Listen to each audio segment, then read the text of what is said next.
चीन में एक वायरस बच्चों को काफी प्रभावित कर रहा है। देश में कोरोना जैसा नया वायरस फिर से दस्तक न दे, इसके लिए केंद्र सरकार की ओर से अस्पतालों को गाइडलाइन जारी हुई है। डॉक्टरी टीम को वायरस से संबंधित 16 वायरस और 12 बैक्टीरिया पर नजर रखनी है। फिलहाल लाल बहादुर मेडिकल कॉलेज और अस्पताल नेरचौक में ऐसा कोई भी मामला सामने नहीं आया है। चीन में एक वायरस बच्चों को काफी प्रभावित कर रहा है। देश में कोरोना जैसा नया वायरस फिर दस्तक न दे, इसके लिए केंद्र सरकार की ओर से अस्पतालों में गाइडलाइन जारी हुई है। श्री लाल बहादुर मेडिकल कॉलेज एवं अस्पताल मंडी स्थित नेरचौक की वरिष्ठ चिकित्सा अधीक्षक डॉक्टर दीपाली शर्मा ने बताया कि कोई भी बच्चा जिसमें जुकाम, खांसी, बुखार के लक्षण हैं, उन पर तवज्जो दिया जाएगा और उन लक्षणों से ग्रस्त 16 वायरस व 12 बैक्टीरिया पर नजर रखनी है। जो बच्चे इस बीमारी से ग्रस्त होते हैं, उन्हें दाखिल कर जांच करनी होगी कि कौन से वायरस से बैक्टीरिया से ग्रस्त है। अगर वायरस और बैक्टीरिया के लक्षणों का पता नहीं लग रहा है तो सैंपल पुणे भेजा जाएगा। उन्होंने कहा कि इसमें घबराने वाली कोई बात नहीं है, बस सतर्कता बरतने की आवश्यकता है। इसके अलावा बच्चों को भीड़ भाड़ वाले क्षेत्रों में नहीं जाने देना है। डॉक्टर दीपाली शर्मा ने बताया कि कोरोना के दौरान जिस तरह की जांच की जाती थी, वैसे ही जांच की रिपोर्ट केंद्र सरकार को भेजनी है। श्री लाल बहादुर मेडिकल कॉलेज एवं अस्पताल मंडी स्थित नेरचौक की वरिष्ठ चिकित्सा अधीक्षक डॉक्टर दीपाली शर्मा ने कहा कि फिलहाल अस्पताल में ऐसा कोई भी मामला अभी तक सामने नहीं आया है। चाइना में एक वायरस जो है वो बच्चों को काफ़ी प्रभावित कर रहा है और उससे बच्चों को रेस्पिरेटरी ट्रैक्ट इन्फेक्शंस का जो है इस तरह की इन्फेक्शंस देखने में आ रही हैं। उसके मद्देनज़र हमें गाइडलाइंस जो हैं वो government of India, state government की तरफ से इशू हुई हैं। इसमें सबसे पहली बात तो ये है कि अभी इस तरह के मामले हमें देखने को अपने इलाके में नहीं आए हैं, तो इसलिए कोई घबराने की ऐसी कोई बात नहीं है, लेकिन सतर्कता जो है वो हमें बरतनी है ताकि हम लोग जो हैं अपने बच्चों को बचा सकें और इस तरह की जो बीमारी है वो फैलने से रोक सकें। इसके लिए जो बताया गया है वो ये है कि कोई भी बच्चा जिसको रेस्पिरेटरी ट्रैक्ट इन्फेक्शन मतलब कि ज़ुकाम, खांसी आदि बुखार लेकिन सिवियर फॉर्म में जो होता है, उस तरह के बच्चों को हम लोग ज़्यादा जो है तवज्जो देंगे, उनका हमें ध्यान रखना है। इसके लिए कुछ एक वायरसेस और जो बैक्टीरिया हैं जो इन इलनेसेस को कॉज करते हैं, जो इन बीमारियों को करते हैं, उनकी लिस्ट भी शेयर की गई है और उसमें से लगभग 16 वायरस हैं और 12 जो हैं वो बैक्टीरिया हैं जिनके ऊपर हमें नज़र रखनी है। इसके लिए ये बताया गया है कि जो बच्चे इस बीमारी से ग्रस्त होते हैं उनको हमें दाखिल करना है डिपेंडिंग अपॉन उनकी कंडीशन, सिविरिटी के हिसाब से। हर मरीज़ को ज़रूरत नहीं होगी, लेकिन जिसको ज़रूरत होगी उसको दाखिल भी किया जाएगा और उनकी जांच भी की जाएगी कि इनमें से ये कौन से वायरस या बैक्टीरिया से ग्रसित हैं। अगर मान लो नहीं हम इस चीज़ को डायग्नोज कर सकते हैं या हमें नहीं एक्सप्लेन कर पा रहे हैं वो सिम्टम्स, तो ऐसे मरीज़ों का सैंपल हम सेव करके हमारी पुणे में VRDL मेन लैब है, वहाँ पे भी उसको भेजा जाना है। इसके अलावा हमें थोड़े से बच्चों का प्रिकॉशंस ये रखना है कि बच्चों को फ़िलहाल थोड़ा भीड़ भाड़ इलाके से बचा के रखें। खांसी वगैरह, ज़ुकाम वगैरह में है, थोड़ा जल्दी अगर डॉक्टरी परामर्श ले लिया जाए तो वो बेहतर रहता है ताकि इलनेस जो है वो आगे बिगड़ने ना पाए। इसके अलावा हमने हर जो केस है उसकी, जिस तरह से हम कोविड-19 के अंदर सर्वेलांस करते थे, जिस तरह से हम उनको मरीज़ों को उनकी डेली रिपोर्टिंग होती थी, उस तरह की ही रिपोर्टिंग जो है वो भी हमें अब ये डेली के बेसिस के ऊपर रोज़ाना जो है ये अपने स्टेट गवर्नमेंट को भेजनी है। इस तरह की जो ये वार्निंग थी रेस्पिरेटरी इलनेस को लेके, ये WHO द्वारा बाकी कंट्रीज़ में इशू करी गई थी और उनको बताया गया था कि इस तरह की निमोनिया लाइक इलनेस जो है, जो रेस्पिरेटरी ट्रैक्ट को, हमारी श्वास की नली को इफ़ेक्ट कर रही है बच्चों में, उसके लिए जो है बाकी कंट्रीज़ में सतर्कता बरतने के लिए बताया गया था। उसी के हिसाब से हमारी गवर्नमेंट ने भी ये इनिशिएटिव लेते हुए और ये हमारे को कुछ जो हैं गाइडलाइंस और ऑपरेशनल गाइडलाइंस जो है वो इशू करी हैं। देश में शिक्षा सुधारों के लिए नई शिक्षा नीति बनाई जा चुकी है। इसमें स्किल डेवलपमेंट के लिए कौशल शिक्षा पर भी जोर दिया गया है, जिसके तहत छात्रों को स्कूल में पढ़ाई के साथ साथ ऑन जॉब ट्रेनिंग भी दी जाएगी ताकि आने वाले समय में छात्र अपने करियर को लेकर भी आगे आ सके। इसी कड़ी में मोहल स्कूल के छात्र छात्राएं क्षेत्रीय अस्पताल कुल्लू के भ्रमण के लिए पहुंचे। मोहल स्कूल के छात्र छात्राएं क्षेत्रीय अस्पताल कुल्लू का भ्रमण करने पहुंचे, जहां ऑन जॉब ट्रेनिंग के अंतर्गत उन्हें अस्पताल प्रबंधन के कार्य प्रणाली के बारे में जानकारी दी गई, जिसमें 9वीं और 10वीं के छात्रों को पर्ची बनाना और अस्पताल में इलाज कहां पर जाकर करवाना होता है, इस बारे में जानकारी दी गई। वहीं जमा 1 और जमा 2 के छात्र छात्राओं को अस्पताल में मरीज के साथ अटेंडेंट के तौर पर रखा गया। 3 दिवसीय इस ट्रेनिंग में स्कूल के 44 छात्र छात्राएं भाग ले रहे हैं, जो अस्पताल की कार्यप्रणाली के बारे में सीख रहे हैं। केंद्र सरकार की ओर से अब छात्रों को भविष्य में रोजगार मुहैया करवाने की दृष्टि से इस तरह के कार्य शुरू किया गया है, जिसके तहत सभी सरकारी स्कूलों में पढ़ाई के साथ प्रोफेशनल एजुकेशन भी दी जा रही है।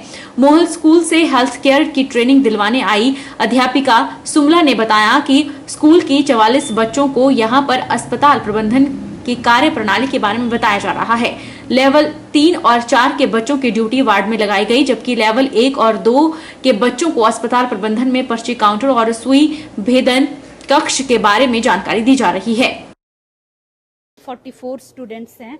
मैंने अभी जो लेवल 3 और 4 के उनकी वार्ड में ड्यूटी लगा दी है, और जो लेवल 1 एंड 2 है वो मेरे साथ हैं। इनकी मैं ओरिएंटेशन करवा रही हूँ। ये 3 दिन का है, 20 आवर्स का मैं इनसे ट्रेनिंग ऑन जॉब ट्रेनिंग दिलवा रही हूँ। हमें यहाँ बहुत कुछ सीखने को मिला। हमें यहाँ ये पता चला कि सुइयाँ कहाँ लगाई जाती है, हड्डियों का ऑपरेशन का ट्रीटमेंट कहाँ किया जाता है। हमें यहाँ पता चला मेडिसिन कहाँ दी जाती है। सीएम कुल्लू डॉक्टर नागराज पवार ने बताया कि नेशनल स्किल क्वालिफिकेशन फ्रेमवर्क के अंदर जीडीए की ट्रेनिंग बच्चों को दी जा रही है, जिसके तहत छोटे बच्चों को ओरिएंटेशन करवाई जाती है। लेवल 2 में जाने वाले बच्चों को फर्स्ट एड की ट्रेनिंग दी जाती है और बाद में इन्हें माइनर ओटी की ट्रेनिंग के साथ डिस्पेंसरी में रखा जाता है, ताकि वह फर्स्ट एड के बारे में जान सके, और उसके बाद इनको आईपीडी की ट्रेनिंग दी जाती है। छात्रों को पढ़ाई के साथ ऑन जॉब ट्रेनिंग देना रोजगार की दृष्टि से सरकार की बेहतर पहल है। लेवल 1 में इनको सिर्फ ओरिएंटेशन करवाई जाती है कि हॉस्पिटल में यहाँ पर्ची बनती है, ये ओटी है, ये सुई भेदन कक्ष है और ये हमारी डिस्पेंसरी है, तो वो इनको ओरिएंटेशन करवाई जाती है।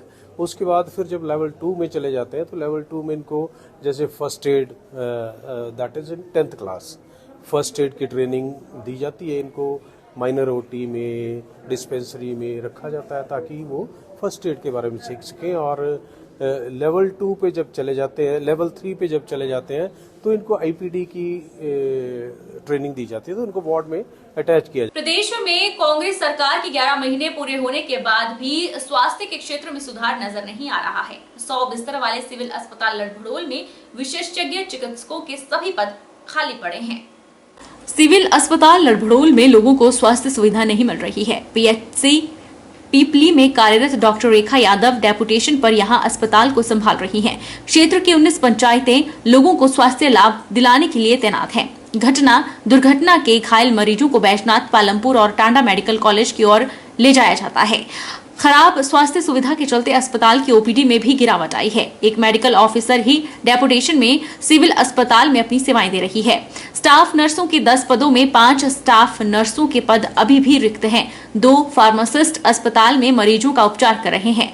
भाजपा मंडल अनुसूचित जाति मोर्चा अध्यक्ष खेमचंद सहित क्षेत्र के लोगों ने 19 पंचायतों पर निर्भर इस अस्पताल में स्वास्थ्य सुविधा को दुरुस्त करने की मांग उठाई है। मेरी यहाँ लड़भड़ोल क्षेत्र के अंदर जो स्वास्थ्य सेवाएं हैं वो बिल्कुल ना के बराबर हो चुकी हैं, क्योंकि यहाँ पर कोई भी डॉक्टर अवेलेबल नहीं है। कांग्रेस की सरकार को 11 महीने हो गए हैं बनी हुई को, लेकिन इसमें कोई भी सुधार, पहले प्रकाश राणा जी के टाइम पर ये यहाँ पर 6 डॉक्टर आए थे, लेकिन बाद में ये डॉक्टर जो है अभी एक एक करके सारे यहाँ से ट्रांसफर हो चुके हैं। यहाँ पर कोई भी डॉक्टर देखने वाला नहीं है। हमने सुना था कि गरीब जनता के लिए सिर्फ सिविल हॉस्पिटल या सरकारी हॉस्पिटल एक ऐसे हॉस्पिटल होते हैं जहाँ पर मुफ्त में इलाज करवाया जाता है। गरीब जनता के लिए, हमारे इलाके की जनता के लिए ये एक बहुत बड़ी सुविधा होती है, लेकिन अगर डॉक्टर नहीं होंगे तो किस प्रकार से यहाँ पर उनका बिल्कुल कोई भी इलाज नहीं हो सकता है। हमें यहाँ पर अगर कोई इमरजेंसी के अंदर कोई एक्सीडेंट होता है, कुछ होता है, तो उसके लिए हमें यहाँ पर कोई भी फर्स्ट एड की भी व्यवस्था नहीं है। मैं सरकार से आग्रह करता हूं कि यहाँ पर डॉक्टर की बहाली करवाइए, डॉक्टरों को यहाँ लेके आइए। यहाँ पर एक डेंटिस्ट होते थे, उनको भी यहाँ पर इसके ऊपर वहाँ पालमपुर भेज दिया गया है। अपनी टांगों की दर्द के के उपचार के लिए लड़भड़ोल हॉस्पिटल में आया। यहाँ पर हॉस्पिटल में कोई भी डॉक्टर नहीं पाए गए और शायद मुझे बैजनाथ या पटोला जाना पड़े। तो सरकार से हमारी मांग है कि अधिक से अधिक डॉक्टरों की उपलब्धि कराई जाए। मैं यहाँ हॉस्पिटल पे आया तो यहाँ पे ना कोई डॉक्टर है ना कोई कुछ है। मैंने जो दवाई लेनी थी वो मेरे को नहीं मिल रही है। हाँ सर, हमको ऐसी मिलनी चाहिए दवाई जी। दूर जो नहीं जा सकते बेनाथ बड़ोल कहाँ जाना सर। राजकीय वरिष्ठ माध्यमिक पाठशाला ठाकुर द्वारा में राष्ट्रीय सेवा योजना इकाई का 7 दिवसीय विशेष वार्षिक शिविर का शुभारंभ सीआरपीएफ से सेवानिवृत्त उप निरीक्षक जोगिंदर लाल द्वारा किया गया। 4 दिसंबर तक चलने वाले इस कैंप में 37 स्वयंसेवी भाग ले रहे हैं। राजकीय वरिष्ठ माध्यमिक पाठशाला ठाकुर द्वारा में राष्ट्रीय सेवा योजना इकाई का 7 दिवसीय विशेष वार्षिक शिविर का शुभारंभ सीआरपीएफ से सेवानिवृत्त उप निरीक्षक जोगिंदर लाल द्वारा किया गया। जोगिंदर लाल ने कहा कि संयम और अनुशासन एक सफल जीवन के 2 पहलू हैं, दोनों की ओर ध्यान देना चाहिए। ऐसे आयोजन छात्र छात्राओं को नई दिशा प्रदान करते हैं। खेल एवं सांस्कृतिक गतिविधियों से छात्र छात्राओं को उचित मार्गदर्शन प्राप्त होता है और उनमें अनुशासन और राष्ट्रीय प्रेम की भावना पैदा होती है। इस मौके पर उन्होंने स्वयंसेवियों को अपनी ओर से 3100 की राशि भेंट की और स्कूल स्टाफ की ओर से स्मृति चिन्ह देकर जोगिंदर लाल को सम्मानित किया गया। अभी मैं बता रहा हूँ एनएसएस में एडमिशन लेने के लिए क्या है, रजिस्ट्रेशन इसका कैसे होता है, वो थोड़ा 2-4 महीने बता रहा हूँ ज़्यादा। राष्ट्रीय सेवा योजना स्वयं सेवक के रूप में नामांकन करने के लिए अपने स्कूल कॉलेज व राष्ट्रीय सेवा योजना कार्यक्रम अधिकारी से संपर्क करें। राष्ट्रीय सेवा योजना में रजिस्ट्रेशन फ्री है। राष्ट्रीय सेवा योजना में स्वयं सेवा के को 2 साल की अवधि में कुल 240 घंटे, ये आप सभी ने बता दिया है, सर ने भी बता दिया, मैडम ने भी बता दिया, प्रिंसिपल सर और बच्चों ने भी बता दिया। ये थोड़ी सी बातें थी, मैं बता रहा हूँ आप लोगों को। 240 घंटे की सामाजिक सेवा समर्पित करना आवश्यक है। राष्ट्रीय सेवा योजना स्वयं सेवक को प्रति वर्ष 20 घंटे उन्मुखीकरण और 100 घंटे सामुदायिक सेवा में देना पड़ती है। हिमाचल प्रदेश के मंडी में पहली बार north zone inter university football women championship होने जा रही है। इस प्रतियोगिता में उत्तर भारत की 26 यूनिवर्सिटी के 520 प्रतिभागी भाग लेंगे। 1 दिसंबर से 7 दिसंबर तक आयोजित होने वाली प्रतियोगिता को लेकर तैयारियां जोरों पर हैं। हिमाचल प्रदेश के मंडी जिला में उत्तर भारत के फुटबॉल खिलाड़ी अपना दमखम दिखाएंगी। मंडी के पड्डल मैदान में north zone inter university football women championship का आयोजन 1 दिसंबर से 7 दिसंबर तक होने जा रहा है, जिसकी मेजबानी मंडी का वल्लभ कॉलेज करेगा। प्रतियोगिता के विषय में अधिक जानकारी देते हुए वल्लभ कॉलेज के सह प्राध्यापक डॉक्टर सुनील सेन ने बताया कि हिमाचल प्रदेश में पहली बार इस तरह की प्रतियोगिता पड्डल मैदान में होगी, जिसमें पूरे उत्तर भारत की 26 यूनिवर्सिटी के 520 प्रतिभागी भाग लेंगे और 52 टीम कोच भी उपस्थित रहेंगे। सभी खिलाड़ियों और कोच के ठहरने की उचित व्यवस्था की गई है। उन्होंने बताया कि प्रतियोगिता का शुभारंभ 1 दिसंबर को धर्मपुर के विधायक चंद्रशेखर करेंगे, जबकि समापन समारोह में शिक्षा मंत्री रोहित ठाकुर बतौर मुख्य अतिथि मौजूद रहेंगे। प्रतियोगिता को लेकर तैयारियां जोरों शोरों से की जा रही है और सफल आयोजन के लिए 20 अलग अलग कमेटी बनाई गई है। इस प्रतियोगिता में पूरे उत्तर भारत से जो है 26 जो यूनिवर्सिटीज इसमें पार्टिसिपेट कर रही हैं, जिसमें हिमाचल, पंजाब, हरियाणा, चंडीगढ़, उत्तराखंड, जम्मू एंड कश्मीर, दिल्ली, चंडीगढ़, ये सभी स्टेट्स की जो यूनिवर्सिटीज़ हैं ये इसमें पार्टिसिपेट करेंगी। इन यूनिवर्सिटीज़ की जो है 520 प्रतिभागी और लगभग 52 जो है टीम कोचेज और टीम मैनेजर्स जो हैं यहाँ जो है अपनी उपस्थिति जो है दर्ज करवाएंगे। और बड़े खुशी की बात है कि इससे पहले 2022 में भी जो है हमारे यहाँ पे north zone interuniversity kabaddi women championship जो है मंडी महाविद्यालय द्वारा करवाई गई थी, और इस बार भी जो है हम यहाँ पे इंटरयूनिवर्सिटी होस्ट कर रहे हैं। तो इसके लिए हमारे जो ऑनरेबल प्रिंसिपल हैं मैडम सुरीना शर्मा जी, हमारा पूरा जो स्टाफ है टीचिंग और नॉन टीचिंग, साथ ही हमारे जो स्पोर्ट्स एडवाइजरी कमेटी, वो बधाई के पात्र हैं। इस प्रतियोगिता जो ओपनिंग सेरेमनी है वो 1 दिसंबर को होगी और जो क्लोजिंग सेरेमनी है वो 7 दिसंबर को होगी। ओपनिंग सेरेमनी के जो हमारे चीफ गेस्ट रहेंगे ऑनरेबल एमएलए श्री चंद्रशेखर जी, और जो गेस्ट ऑफ ऑनर रहेंगी madam superintendent of police madam Saumya ji, और क्लोजिंग सेरेमनी के जो चीफ गेस्ट हैं Shri Rohit Thakur ji, honourable education minister of Himachal Pradesh. Technical committee के चेयरमैन और हिमाचल प्रदेश महिला फुटबॉल टीम के कोच डॉक्टर गौरव भारद्वाज ने बताया कि शिमला विश्वविद्यालय में हुई इंटर कॉलेज प्रतियोगिता में हिमाचल की 14 टीमों ने भाग लिया था, जिसमें से 20 सदस्यीय टीम का चयन किया गया है। अब ये team north zone inter university football women championship में भाग लेगी। ये पहली बार नॉर्थ जोन हो रहा है। इससे पहले हमारा जो इंटर कॉलेज शिमला यूनिवर्सिटी के अंदर हुआ था, जिसमें हमारे 14 कॉलेजेस ने जो हिमाचल प्रदेश के हैं उन्होंने पार्टिसिपेट किया था। उससे एक अच्छी टीम 20 सदस्यीय हम लोगों ने सेलेक्ट की है, जो कि अब इस कंपटीशन के अंदर पार्टिसिपेट करेगी। और ये पहली बार है कि हिमाचल प्रदेश विश्वविद्यालय किसी महिला टूर्नामेंट के अंदर पार्टिसिपेट कर रहा है, और ये पहला ऐसा टूर्नामेंट है हिमाचल प्रदेश के अंदर जो ऑर्गेनाइज हो रहा है। इससे पहले कोई भी महिलाओं के लिए फुटबॉल का कॉम्पिटिशन हिमाचल प्रदेश के अंदर नहीं था। तो मुझे आशा है कि आने वाले समय में स्कूली स्तर पे भी जो ऐसे सरकार द्वारा इंट्रोड्यूस किया जाएगा, क्योंकि ग्रास रूट लेवल पे जो फुटबॉल अगर आएगा तभी जो है हमारे जो कॉलेज लेवल पे ये उठ पाएगा। तो इस कंपटीशन के अंदर जो जैसा पहले ब्रीफ किया गया, बताया गया है, ये इस तरह का अपना एक पहला तरह का जो अनोखा टूर्नामेंट है। तो मेरा सभी आग्रह रहेगा कि सभी इसमें आगे बढ़ चढ़ कर आएँ, इनको जो लड़कियाँ हैं जो इसमें पार्टिसिपेट कर रही है उनको इनकरेज करें। जिला युवा सेवा एवं खेल विभाग कार्यालय मंडी द्वारा जिला स्तरीय दिव्यांग खेल प्रतियोगिता पडल मैदान में आयोजित करवाई गई। एक दिवसीय इस प्रतियोगिता में विभिन्न संस्थाओं से 120 खिलाड़ियों ने भाग लिया। प्रतियोगिता में प्रथम, द्वितीय और तृतीय स्थान पर रहने वाले खिलाड़ी ऊना में होने जा रही राज्य स्तर की प्रतियोगिता में भाग लेंगे।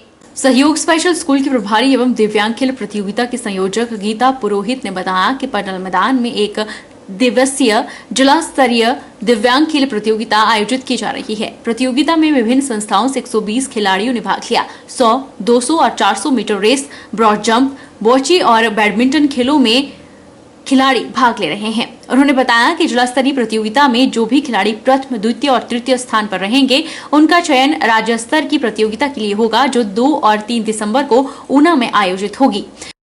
यहाँ पे एक दिवसीय कार्यक्रम होने जा रहा है, डिस्ट्रिक्ट लेवल का है। यहाँ पे विभिन्न संस्थाओं से 120 के करीब खिलाड़ी आए हैं, जिनमें से सभी वर्ग के खिलाड़ी हैं, HI, PI, MR और PH, ये सभी संस्थाओं के हैं। सहयोग नागचला से भी हैं, सहयोग चक्कर से, सहयोग मंडी से, HPICS से सुंदरनगर से और हिमालयन विकलांग सोसाइटी से, SSA मंडी से। ये सभी खिलाड़ी लगभग 120 तक के हैं और सब इनकी इवेंट है 100 metre race, 200 metre race, 400 metre race, broad jump, bocce और बैडमिंटन। सभी खिलाड़ियां जो भी फर्स्ट, सेकंड, थर्ड आएंगे, इनका राज्य स्तरीय के लिए चयन किया जाएगा। जो कि मुख्य अतिथि महोदय के सामने 100 मीटर रेस फीमेल वर्ग का MR ग्रुप, जो इंटेलेक्चुअल डिसेबल्ड एथलीट हैं, जिनमें से प्रथम तनु सहयोग स्पेशल स्कूल नागचला, अंजलि द्वितीय सहयोग स्पेशल स्कूल नागचला और हिमानी तृतीय सहयोग स्पेशल स्कूल नागचला, इनका प्रदर्शन किया गया था। और मुख्य अतिथि महोदय दीप्ति वैद्या जो खेल अधिकारी हैं, उनके द्वारा इन सभी खिलाड़ियों को सम्मानित भी किया गया। वहीं दिव्यांग खेल प्रतियोगिता में भाग ले रहे स्पेशल खिलाड़ियों में खासा उत्साह देखा गया। उन्होंने अपना अनुभव भी साझा किया। PSC से सुंदरनगर की तरफ से इस टूर्नामेंट में पार्टिसिपेट करने आई हूँ और ये मेरा फर्स्ट टाइम था। इससे पहले इसी इवेंट में मैंने असिस्ट वॉक में पार्टिसिपेट किया था, लेकिन जो ये स्कीपिंग है, स्कीपिंग रोक जो अभी हम खेल रहे हैं, जिसमें मैं सेकंड पोजीशन पे हूँ, ये मेरा एक्सपीरियंस बहुत अच्छा है। बेशक फर्स्ट टाइम है, लेकिन बहुत अच्छा है। बहरहाल बुलेटिन में इतना ही। आप देखते रहिए HP 24/7।